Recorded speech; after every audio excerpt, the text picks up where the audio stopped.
तो last video में हम लोगों ने पढ़ा था अपना रेशियो एंड प्रोपोर्शन, हिंदी में बोले तो अनुपात और समानुपात।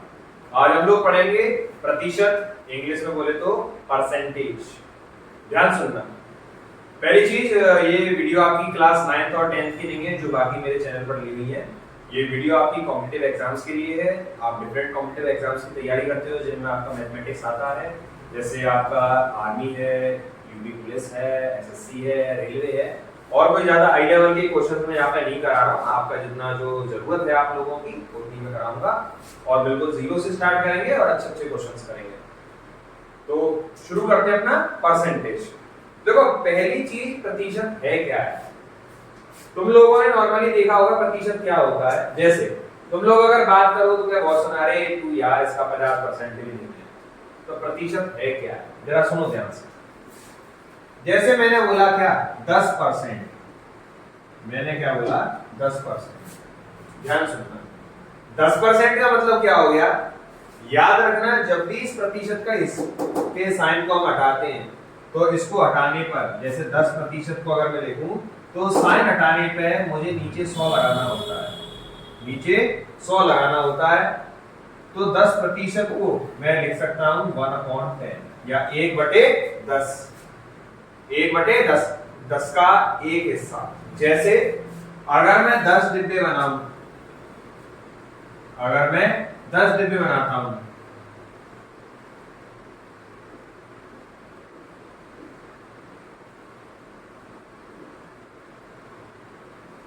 मैंने 10 डिब्बे बनाए, 1 2 3 4 5 6 7 8 9 10 डिब्बे बनाए। इनमें से अगर मैं एक डिब्बे को भर दिया तो 10 में से एक डिब्बा मेरा भरा हुआ है। और अगर मैं पूरा पूछूं तो मेरा कितना प्रतिशत जो तुम्हारा चित्र है वो भरा हुआ है, हुआ 10%। कितना हुआ 10%। आगे सुनो। तो प्रतिशत का मैं सोचता हूं तो मैं समझ में आया, प्रतिशत का मतलब होता है कितना हिस्सा आपका। एक तरीके से आप प्रतिशत को भिन्न में भी बदल सकते हो। भिन्न बोले तो फ्रैक्शन। किस तरीके से बदल सकते हो, परसेंटेज का साइन हटाओ, नीचे 100 लगाओ तो आप समझ जाओगे 10 का एक हिस्सा, 10 का एक हिस्सा। यहां तक क्लियर हुआ होगा।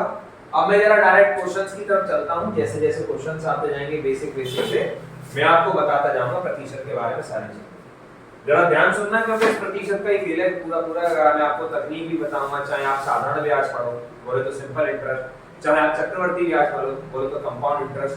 तो बिना फॉर्मूले के हम कैसे टेक्निक्स के साथ उन सवालों को करेंगे, ये सब डिपेंड करेगा तुम्हारे परसेंटेज पे। देखना आगे। तो देखो, अगर आपसे सवाल में पूछा जाए कि 100 केजी 200 केजी का कितना प्रतिशत है, कितना प्रतिशत है। क्लियर? निकालते कैसे, जिसके मुकाबले पूछा जाए, जिसके मुकाबले पूछा जाए उसको तो आप लोग नीचे रखते हो। तो 200 केजी को मैंने रखा नीचे, जिसके बारे में पूछ रहे हैं उसको रखते हैं ऊपर, उसको रखते हैं ऊपर। और अगर आपको मैंने अभी थोड़ी देर पहले बताया था, प्रतिशत का साइन अगर हटाते हैं तो नीचे 100 लगाते हैं, और प्रतिशत का साइन आपको लगाना है तो तुम गुणा करोगे 100 से। तो मल्टीप्लाई कर दिया मैंने 100 से और लगा दिया प्रतिशत का साइन। सवाल मेरा ये था कि 100 केजी 200 केजी का कितना प्रतिशत है, 200 केजी का कितना प्रतिशत है। तो जिसके कंपैरिजन में पूछा जा रहा है उसको रखते हैं नीचे, और जिसके बारे में पूछा जा रहा है उसको रखते हैं ऊपर। मल्टीप्लाई कर दो 100 से और परसेंटेज का साइन लगा दो। अब देखना, काट तो तुम लोग लोगे, 2 जीरो से मैंने 2 जीरो खत्म कर दिए तो यहाँ तो केवल 1 बचा है। इस 2 से 100 गया 50 बार, तो जो 100 किलो है वो 200 का कितना है 50%। कितना है 50%। आगे देखते हैं। हो गई? अरे वीडियो बंद। तो क्वेश्चन है हम लोगों का, जो सवाल है हमारा वो कह रहा है कि जो 2.5 है बोले तो 2.5, 12.5 का 12.5 का कितना प्रतिशत है। तो मैंने जैसा कि अभी तुम लोगों को बताया था, जिसकी तुलना में पूछते हैं उसको तो नीचे रखते हैं। तो नीचे रख लिया मैंने 12.5, जिसके बारे में पूछ रहे हैं उसको रखते हैं ऊपर। ऊपर रख दिया 2.5, गुणा कर देते हैं 100 से और परसेंटेज का साइन लगा देते हैं। अब यहाँ पे देखने वाली बात क्या है, अब जरा इन पॉइंटों को हटाना मैं आपको सिखाता हूँ। अगर ऊपर और नीचे पॉइंट के बाद, दशमलव के बाद बराबर संख्याएं, तो आराम से निश्चिंत होकर पॉइंट हटा दो। या अगर आपको ये टेंशन नहीं पालनी है तो देखो, यहां से अगर आप पॉइंट हटाना चाहोगे तो पॉइंट के बाद एक नंबर था तो नीचे मल्टीप्लाई कर दो 10 से। यहां से अगर पॉइंट हटाना चाह रहे हो तो पॉइंट हटाया, ऊपर मल्टीप्लाई कर दो 10 से। जिन लोगों को वैसी समझ में आ गया तो वो डायरेक्ट एक पॉइंट और एक पॉइंट हटा देना, कोई दिक्कत वाली बात नहीं है। लेकिन मैंने उनको बताया जिनको बिल्कुल नहीं आता, तो एक पॉइंट हटाया तो नीचे 10 लगाया, यहाँ से एक पॉइंट हटाया तो ऊपर 10 लगा दिया, दोनों 10 आपस में कट गए। अगली चीज, जब मैं इस पूरे को काटूंगा तो 25 से 125 जाता है 5 बार, और 5 से 100 जाएगा 20 बार। तो आपका जो उत्तर आया, जो आंसर आया वो आ गया 20%। तो आपका उत्तर आ गया 20%। तो सवाल हमारा ये था कि 2.5 12.5 का कितना प्रतिशत है। तो मैंने आपको बताया जिससे तुलना की जा रही है 12.5 से, जो कंपैरिजन किया जा रहा है 12.5 से, भाई उसके मुकाबले में कितना प्रतिशत है तो उसको रखते हैं नीचे, जिसके बारे में पूछा जा रहा है उसको रखते हैं ऊपर और गुणा कर देते हैं 100 से और परसेंटेज का साइन लगा देते हैं। तो आपका आंसर आ गया कितना, 20%।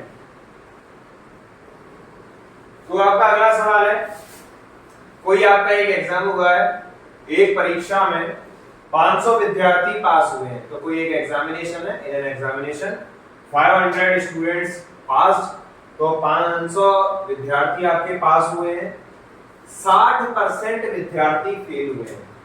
60% विद्यार्थी फेल हुए।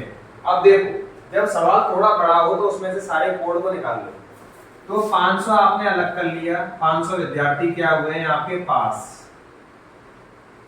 500 विद्यार्थी आपके हुए हैं पास,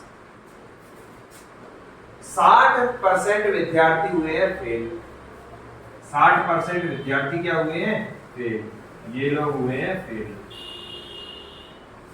आपसे कह रहा है कुल विद्यार्थी कितने हैं, आपसे कुल विद्यार्थी पूछ रहा है। अब जरा मेरी बात सुनो, कोई भी चीज इस दुनिया में अपने आप में होती है 100%। कोई भी चीज इस दुनिया में अपने आप में होती है 100%। उसका बढ़ाते हो तो 100% से ज्यादा, घटाते हो तो 100% से कम। तो मैंने मान लिया टोटल विद्यार्थी, जो कुल विद्यार्थी थे वो कितने थे, 100%। कितने थे, 100%। आगे सुनो, आपसे कह रहा था कि इसमें से 60% विद्यार्थी फेल हो गए। ये क्या हो गए, फेल। हिंदी में लिख देता हूं, ये हो गए फेल। अब एक बात बताओ, टोटल विद्यार्थी में 100% लिए तो 100% में 60% हो गए, फिर तो पास कितने हुए, 40%। 40% तुम्हारे पास हुए, 40% तुम्हारे पास हुए। लेकिन सवाल में ये 40% नहीं दे रखा, सवाल में ये क्या दे रखा है, 500। क्या दे रखा है, 500। अब जरा ध्यान से सुनो, जब 40%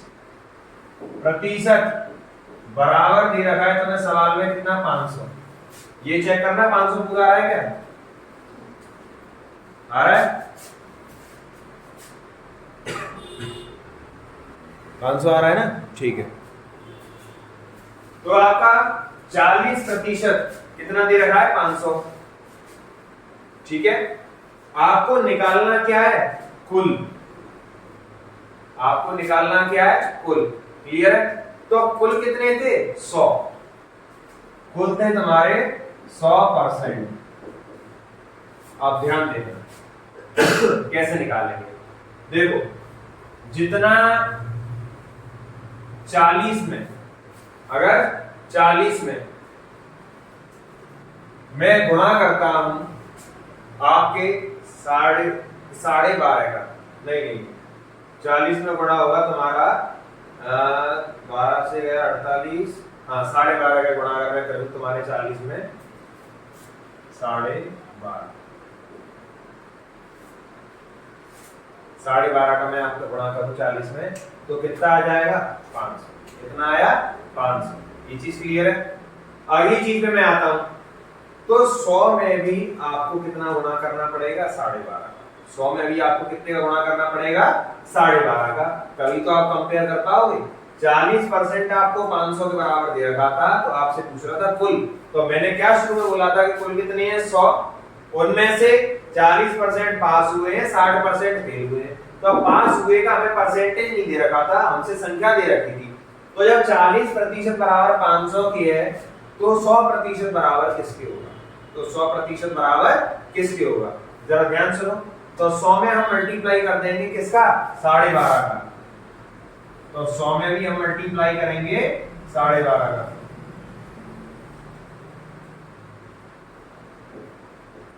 तो आंसर आ गया तुम्हारा 1250। तो कुल विद्यार्थी तुम्हारे कितने थे 1250।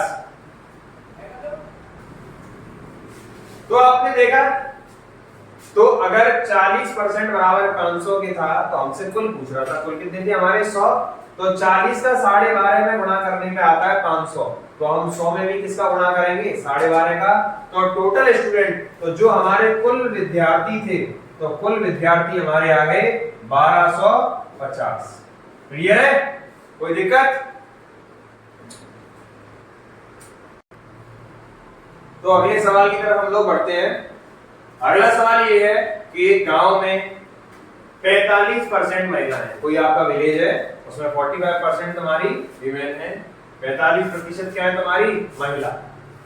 अगर पुरुषों की संख्या 2200 है 2200, अगर जो वहां पे मेल हैं उनकी जो तुम्हारे जो नंबर ऑफ मेल्स हैं वो कितने हैं आपके 2200, तो आपसे पूछ रहा है तो गांव की कुल जनसंख्या बताओ। तो जो पूरा गांव है उसकी पूरी जनसंख्या पूछ रहा है, तो गांव की कुल जनसंख्या आपको निकालनी है। तो देखो ध्यान से, मैंने भी आपसे थोड़ी देर पहले कहा था कि कोई भी चीज अपने आप में कितनी होती है 100%, तो 100% पूरी जनसंख्या है, कुल जनसंख्या है तुम्हारी 100%।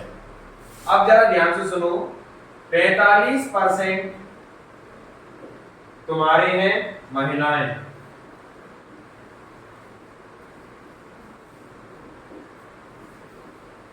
45% महिलाएं हैं, और 45% महिलाएं, और अगर 100 में से 45% महिलाएं तो पुरुष कितने हुए 55%, तो 55% कौन हो गए तुम्हारे पुरुष, 55% कौन हो गए पुरुष। अब यहाँ पे एक चीज देखो, आपको पुरुषों का प्रतिशत नहीं दे रखा, आपको पुरुषों की संख्या दी गई है। तो 55%, तो 55% बराबर दिया है आपको 2200 के, 55% आपको बराबर दिया है 2200 के। आपसे बोल रहा है कि गांव की कुल जनसंख्या ज्ञात करो।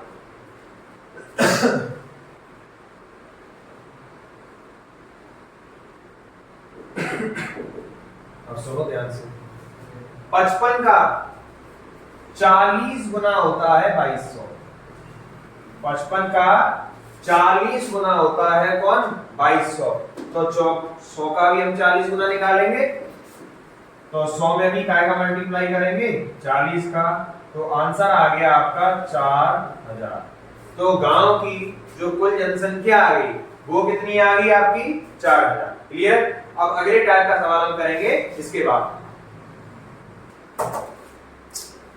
तो अगला सवाल है हमारा, देखो पहले तो अभी तक जो तुमने सवाल किए हैं, देखो सबसे बढ़िया तरीका क्या पढ़ने का, अभी जो तुमने तीनों सवाल किए शुरुआत से उन तीनों सवालों के स्क्रीनशॉट लो, उसके बाद उन सवालों को खुद करो। देखो वीडियो YouTube पे डल रही है, कोई लाइव तो चल नहीं रहा है, आराम से पॉज कर करके इस वीडियो को कंप्लीट करना, लास्ट तक जाना, कोई भी चीज स्किप मत करना, क्योंकि तुम्हें खुद नहीं पता है कौन सा टॉपिक तुम्हारे पेपर में आ जाए, किस टाइप का सवाल आ जाए। वही मान लो अगर आपसे छूट जाए तो फिर हमें बहुत बुरा लगता है कि आते हुए अगर कोई चीज हमें नहीं आए तो फिर बहुत बुरा लगता है। या तो कोई बिल्कुल ही नहीं पढ़ा तो कोई बात नहीं, लेकिन पढ़ो तो पूरा पढ़ो, नहीं तो बिल्कुल मत पढ़ो।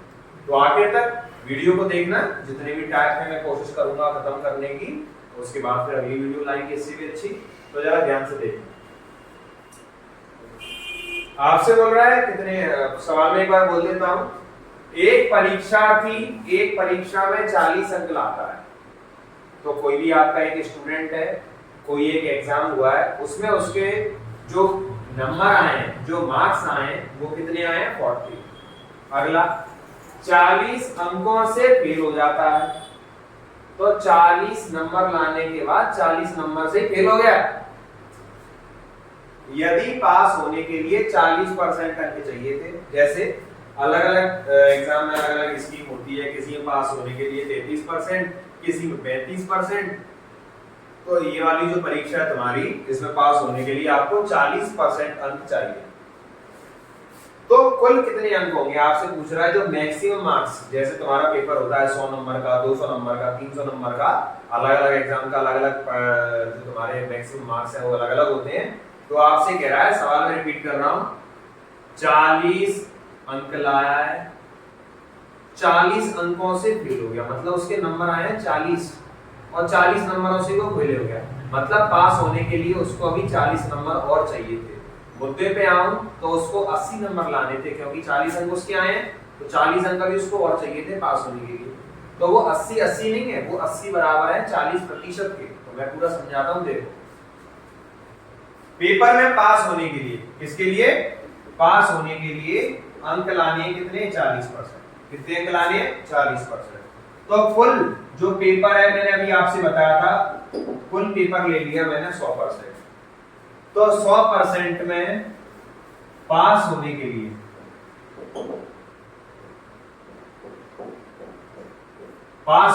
आपको लानी है 40%। क्लियर है? अब देखो, ये जो 40% है, ये बराबर है काय के? देखो वो लड़का फेल हुआ है 40 नंबरों से, 40 नंबर लाने के बाद। इसका मतलब क्या है? उसके अभी नंबर कितने आए थे? 40। अभी नंबर कितने आए थे? 40। पास होने के लिए उसको 40 नंबर और चाहिए थे, तो टोटल उसको कितने नंबर चाहिए थे? 80। तो 40 प्लस 40 बराबर हो गया किसके? 80 के। तो 40 प्लस 40 बराबर हो गया किसके? 80 के। तो किसी भी परीक्षा में अगर 40% बराबर है 80 के, अगर 40% बराबर है 80 के, 80 कहां से आया भाई? 40% पास होने के लिए चाहिए थी। उस लड़के के 40 नंबर आए हैं, 40 नंबरों से वो लड़का फेल हुआ है, तो इसका मतलब क्या? 40 आए तो 40 में और जोड़ो पास होने के लिए, तो मतलब कम से कम 80 नंबर उसको चाहिए थे। तो 80 नंबर बराबर काय के हैं? 40% के। तो आपसे पूछ क्या रहा था? कुल कितने अंक है? तो कुल अंक मैंने कितने लिए थे? 100%। तो मुझे वैल्यू काय की चाहिए? 100% की। तो 40 में जब मैं 2 का गुणा करूंगा तभी तो आपका 80 आएगा। अभी अगर किसी को कंफ्यूजन हो गया 2 का गुणा हमें किस तरह पड़ रहा है, तो इसको इससे डिवाइड करके देख लो, इसको इससे डिवाइड करके देख लो। 40 से अगर मैं भाग दूं 80 में, तो 40 2 जा 80 होता है, सीधे तुम्हारा वैसे ही होगा। ठीक है भाई? तो 40 2 जा कितना होगा तुम्हारा? 80। तो ये क्लियर है। तो 100 में भी हम गुणा कर देंगे किसका? 2 का। तो 100 में भी मैंने गुणा कर दिया 2 का, तो जो कुल अंक थे वो तुम्हारे कितने आ गए? 200। तो कुल अंक तुम्हारे कितने आ गए? 200। ये चीज क्लियर है? एक मिनट अभी रुकना मत। ये कितना आ गया तुम्हारा? 200। मैं दोबारा रिपीट कर रहा हूँ, कोई परीक्षा हुई थी, उसमें कोई छात्र तुम्हारा वो 40 अंक लाने के बाद 40 अंकों से फेल हो गया, तो कहने का मतलब यह पास होने के लिए उसको चाहिए थे 80, लेकिन सवाल हमको क्या दे रखा है कि उसको पास होने के लिए चाहिए 40%। तो मैंने दोनों को कंपेयर कर दिया, तो 40% बराबर हो गया 80 के, तो 40 का दोगुना होता है 80, तो कुल अंक थे 100%, तो 100 का दोगुना हो जाएगा तुम्हारा 200। तो जैसा सवाल अभी मैंने आपको पिछला सवाल कराया है, उसी के जैसा एक सवाल और, जरा ध्यान देना, स्क्रीनशॉट लेना पहले सवाल का, खुद करके देखना, उसके बाद वीडियो को चालू करके जब इस सवाल का सॉल्यूशन देखना। देखो स्क्रीनशॉट ले लो जल्दी से, ले लिया? अब देखना ध्यान से। आपसे कह रहा था कि एक परीक्षार्थी एक परीक्षा में, तो कोई एक एग्जाम है, उसमें जो आपका स्टूडेंट है या कैंडिडेट है वो 50 अंक लेके आता है और 70 अंकों से फेल हो जाता है। तो मतलब 50 नंबर उसके आए और फेल हो गया वो 70 मार्क्स से, 70 नंबरों से। तो कुल मिला के पास होने के लिए उसको 120 नंबर चाहिए थे। 50 नंबर आए, 70 से फेल हुआ है, तो इसका मतलब 50 और 70 120 नंबर उसको पास होने के लिए चाहिए थे। ठीक है भाई, आगे बढ़े।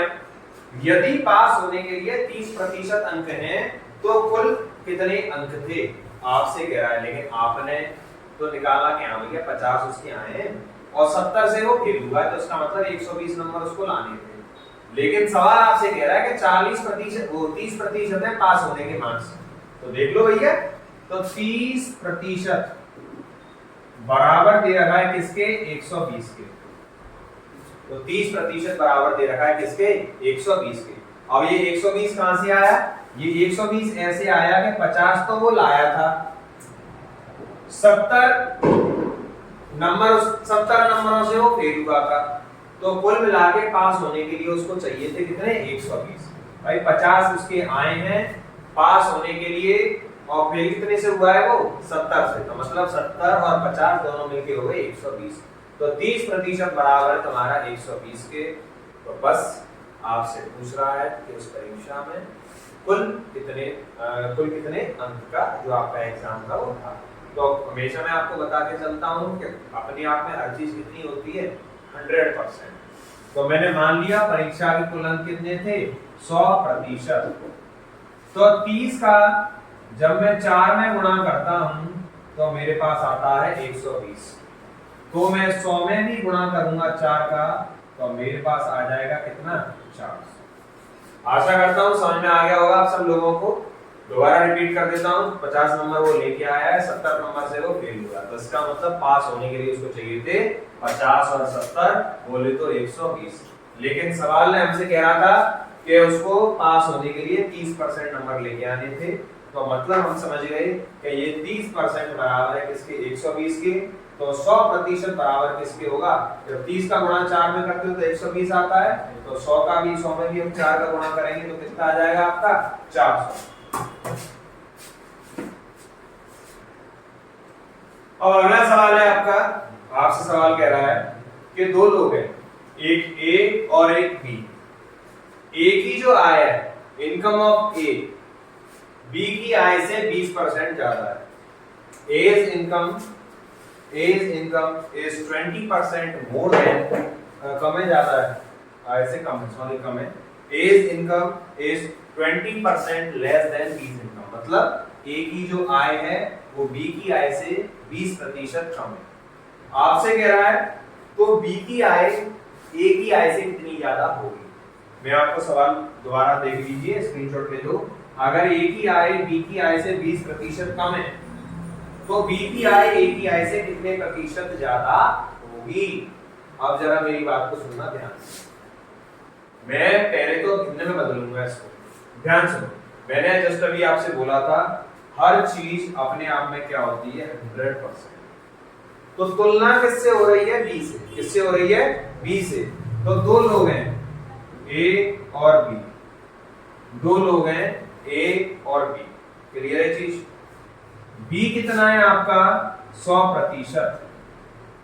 कितना है आपका, 100%। और आपसे देखो, मैं इस सवाल को वैसे भिन्न में बदल के भी हो जाता है, लेकिन मैं आप लोगों को ज्यादा कंफ्यूज नहीं करूंगा क्योंकि आप लोग अभी इतने ज्यादा थोड़े शार्प नहीं हो पाए हो। बाद में जब मैं दोबारा फर्दर वीडियोस लाऊंगा आपके परसेंटेज पर, थोड़े और अच्छे लेवल के क्वेश्चन बन जाएंगे पहले। लेकिन अभी आप लोगों का एक आर्मी का एग्जाम आ रहा है, और सभी लोग ध्यान सुन लो। ये नहीं कि आपका एग्जाम हो जाए उसके बाद पढ़ाई बंद कर दें। उसके बाद अभी आपकी एसएससी जीडी की वैकेंसीज भी आनी है, आपकी यूपी पुलिस की वैकेंसीज भी आनी है। आपका हो जाए तो फिर बहुत ही अच्छी बात है, और नहीं भी होता है तो कोई दिक्कत नहीं होता, हम आगे तैयारी अपनी जारी रखना। ठीक है सभी लोग, तो देखना ध्यान से, बिल्कुल नॉर्मल से तरीके से बता रहा हूं। आप बोल रहा था कि जो ए की आय है बी की आय से, तुलना किससे हुई, बी से, बी की आय से 20% कम है। तो बी की आय ले ली मैंने 100%, तो 100% का 20% कम हो गया, तो ए की आय होगी कितनी 80%। ए की आय होगी कितनी 80%। अब आपसे पूछ रहा है कि बी की आय ए की आय से कितने प्रतिशत ज्यादा है। तो सवाल आपसे कह रहा है कि जो बी की इनकम है वो ए की इनकम से कितने परसेंट ज्यादा है। तो वो कैसे निकालते हैं, देखो भाई, जिससे पूछा है, मैंने आपको शुरुआत में बताया था कि जिससे तुलना करते हैं उसको रखते हैं नीचे, और जिसके बारे में पूछा जा रहा है उसको रखते हैं ऊपर। अब आप साफ साफ देखो, दोनों के बीच में अंतर कितना है, 20%। कितने का अंतर है, 20% का। आपसे कह रहा था कि बी की आय ए की आय से कितनी ज्यादा है, ए से पूछ रहा है ना। पहले तो सवाल में दे रखा था कि बी से उसकी 20% कम है, तो हमने लिख लिया था सीधे सीधे। ये सवाल का स्तर थोड़ा सा अच्छा है, तो थोड़ा सा वीडियो को आराम से दोबारा देखना, इस सवाल को आराम से सीखना, आराम से करना। देखो समय हमारे पास थोड़ा कम है, इसलिए वीडियोस अभी जल्दी जल्दी में लेके आनी पड़ेगी मेरे को। बाद में जब आपका एग्जाम हो जाए फिर उसके बाद हम डीप में स्टडी करेंगे, अच्छे तरीके से और पढ़ेंगे, ठीक है। और वैसे आज मैं आपको दोबारा बोलूं कि नॉइस का प्रॉब्लम आ रहा होगा आपको, फैन वगैरह का। माइक तो मैं ले आया था लेकिन कनेक्शन में थोड़ा प्रॉब्लम आ रहा था, लेकिन अगली वीडियो में कनेक्शन का प्रॉब्लम भी दूर करके मैं माइक से आपको रिकॉर्ड करूंगा। देखो, तो अब ध्यान देना, ए की कितनी 80, तुलना ए से हो रही है, तो नीचे रखा मैंने 80, नीचे रखा मैंने 80।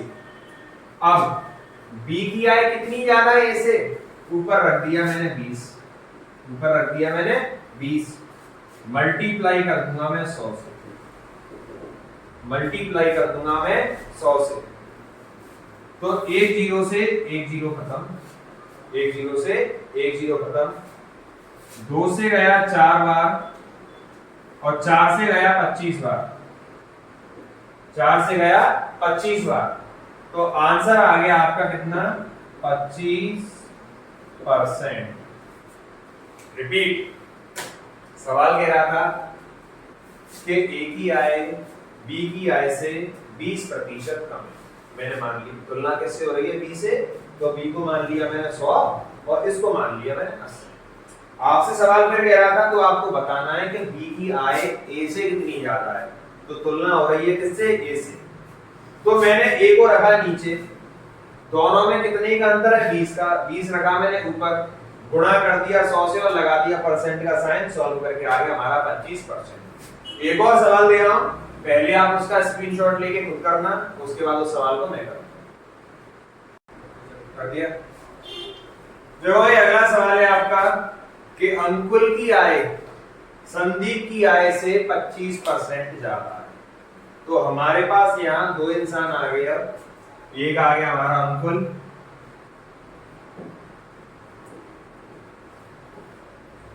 और दूसरा आ गया हमारा संदीप।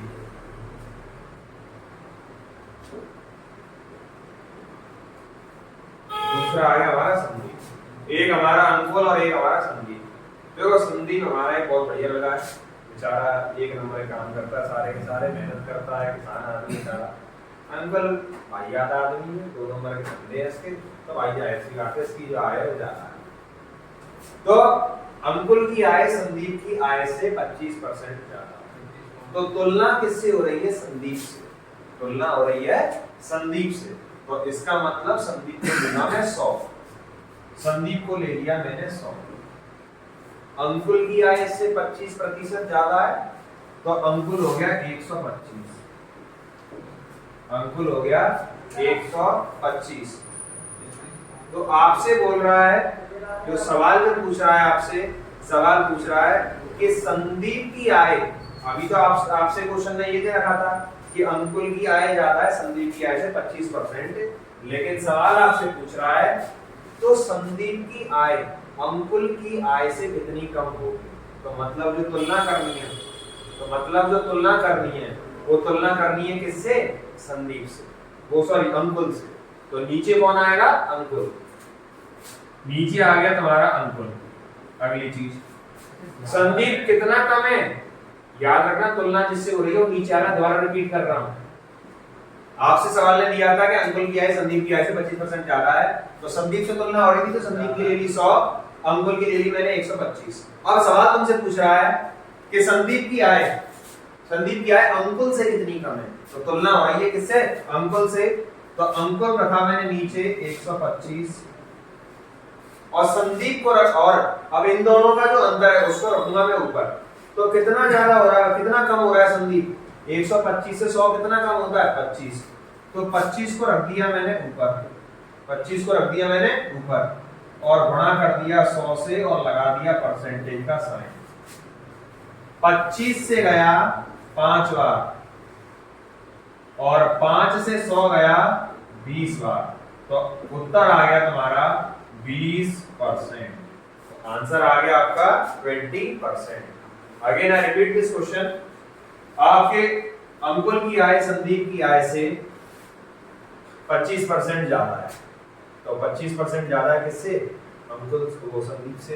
तो तुलना संदीप से हो रही है, तो संदीप को ले लिया मैंने 100 और अंकुल के ले लिया मैंने 125। लेकिन सवाल आपसे क्या कह रहा था, तो संदीप की आय अंकुल की आय से कितनी कम होगी, तुलना किससे हो रही है, अंकुल से। तो अंकुल कितना है 125, इसको मैंने रख दिया नीचे, कितना कम था 25, परसेंटेज में चेंज करने के लिए मल्टीप्लाई किया 100 से, परसेंट का साइन लगाया, 25 से 125 गया 5 बार और 5 से 20 100 गया 20 बार, तो उत्तर आ गया तुम्हारा 20%। आशा करता हूं अच्छे से समझ में आ गया होगा। अब अगले सवाल की तरफ बढ़ते हैं।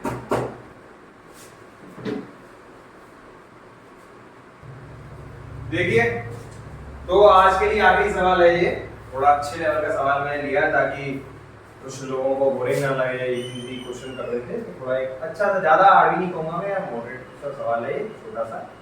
तो आज आखिरी सवाल है, थोड़ी क्योंकि वीडियो हमारी थोड़ी लंबी ज्यादा हो जाएगी, अगले पार्ट में लेके आएंगे इससे आगे के सवाल। तो जरा ध्यान से देखो, एक विद्यार्थी है, आपका कोई एक स्टूडेंट है, 20% अंक प्राप्त करता है और 60 नंबरों से फेल हो जाता है। जरा सुनना, कोई भी एक स्टूडेंट था, मैंने मान लिया ए के कितने आए 20% लाया, कितने लाया 20%, और फेल कितने से हो गया 60 नंबरों से, फेल कितने से हो गया 60। कहने का मतलब है 20% में जब तुम 60 जोड़ोगे जब जाके वो पास होगा, जब जाके वो पास होगा। 20% का मतलब ये नहीं कि 20% मतलब अगर 100 का है तो 20 नंबर, 200 का है तो 40 नंबर, 300 का है तो 120 नंबर, वो 300 का है तो 60 नंबर। क्लियर है चीज। तो 20% नंबर लाने पे 60 अंकों से वो फेल हो गया, तो मतलब 20 में 60 और चाहिए जब जाके वो पास होगा। अगली चीज, अगली कंडीशन आपसे कह रही थी कि दूसरा विद्यार्थी है, तो कोई विद्यार्थी मान लिया मैंने बी, कोई विद्यार्थी मान लिया मैंने बी, 15% अंक प्राप्त करता है तथा 120 अंकों से फेल हो जाता है। तो इसके नंबर आए कितने 15%, और कितनों से फेल हो गया 120 नंबरों से। तो कहने का मतलब है कि उसको 120 नंबर चाहिए थे काय के लिए, पास होने के लिए। उसको 120 नंबर चाहिए थे काय के लिए, पास होने के लिए। अब आप एक छोटी सी चीज देखो, दोनों में कितने का अंतर है 5% का, दोनों में कितने का अंतर है 5% का, और दोनों के नंबरों में कितने का अंतर आ गया 60 नंबरों का। कितने का अंतर आ गया 60 नंबरों का। एक 20% लेके आया है तो 60 नंबरों से फेल हुआ, दूसरा 15% लेके आया तो 120 नंबर से फेल हुआ। तो मतलब 5% कम लाने पे नंबर, उसके नंबरों में अंतर कितना आ गया 60। तो कहने का मतलब है 5% बराबर है किसके 60 के, 5% बराबर है किसके 60 के। और आपसे परीक्षा पूछ रहा था क्या, परीक्षा के कुल अंक, आप जानते हैं कुल हमेशा कितने होते हैं 100%। तो आपसे पूछ रहा था कि कुल अंक बताओ, तो कुल अंक कितने होते हैं 100%। तो आप 5 में गुणा करेंगे 12 का, 5 में गुणा करेंगे 12 का तो कितना आता है 60।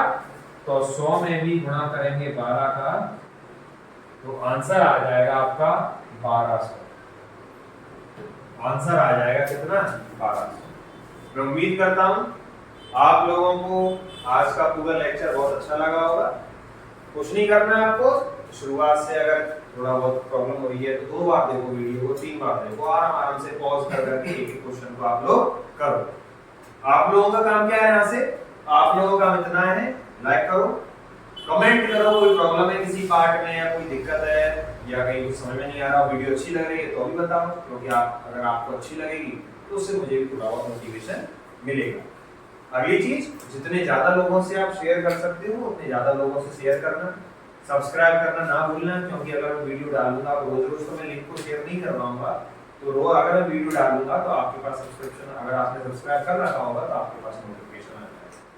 तो फिर मिलते हैं, एक मिनट, मिलते हैं अगली वीडियो में। Okay, thank you so much.